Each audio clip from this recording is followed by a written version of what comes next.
Hello and welcome back to my channel you watching me on my channel. দেখো আজকে একটু হালকা হালকা ওয়েদারটা, বৃষ্টি কম আছে, রোদ ঝলমলে যদি ওঠেনে, তবুও বর্ষাকালের প্রতিদিনের নিয়ম যেটা, ঘরেই কিন্তু সব কিছু শুকনো হবে। আর আমারও সেটা থেকে ব্যতিক্রম নয়। দেখো আমি ঘরের মধ্যেই চেয়ার টেবিল পেতে এরমভাবে সব শুকনো করছি। তোমাদেরকে অনেক দিন কোনো ভিডিও দেওয়া হয়নি, তার কারণটা একটু মনটা আমার খারাপ ছিল। আর এই দেখো জর্ডানের এই দুটোই হচ্ছে রেনকোট, নতুন নেওয়া হয়েছে। ওর স্কুলে যেতে একটু প্রবলেম হচ্ছিলো, তাই দুটো নেওয়া হয়েছে। একটা হচ্ছে পুরো, আর এই দেখো এই গিটারটাও কিনেছে, মানে একটা ফুল রেনকোট আর একটা প্যান্ট জামা সেট রেনকোট। তো চলো তোমাদের যতটা পারবো আজকে শেয়ার করবো। আজকে হচ্ছে রথযাত্রা।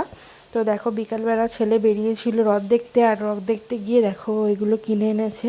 কী কী কিনেছে সেগুলোই দেখাচ্ছে তোমাদেরকে।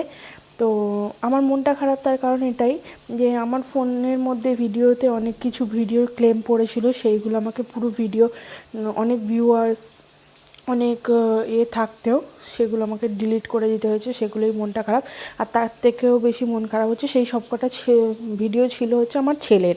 তো অনেক ছোটোবেলার স্মৃতি ছিল ওগুলো, যেগুলো ইউটিউবে ছিল সেগুলো আমার ডিলিট করতে হয়েছে, তাই জন্য তোমাদের সাথে অনেক কিছু শেয়ার করতে পারিনি অনেক দিন ভিডিও।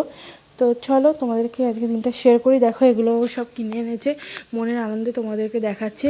আর এই ফুটবলটা দেখো, এটা আবার জোরে ঘোরালে পুরো মানে ওই দেখো ভেতরে একটা দেখতে পাচ্ছ, ভেতরে একটা ফুটবল প্লেয়ার খেলার মতন একটা খুব সুন্দর স্ট্যাচু মতো আছে। যাই হোক, দেখতে দেখতে তো রাত হয়েই গেল। আর হ্যাঁ, তোমাদেরকে এই দেখো এইটা, আমাদের লাইটটা অফ ছিল, এটা আমার ছেলে আবার লাইটটা জ্বালিয়ে ঠিক করছিল ফোনটা। যাই হোক, এই দেখো আর এনেছিল মেলা থেকে জিলিপি, সিঙাড়া, আর এনেছিল ভুট্টা। এইসব খাওয়ার পরে সব কিছু গুছিয়ে রাখলাম, কালকে আবার জর্ডানের স্কুল।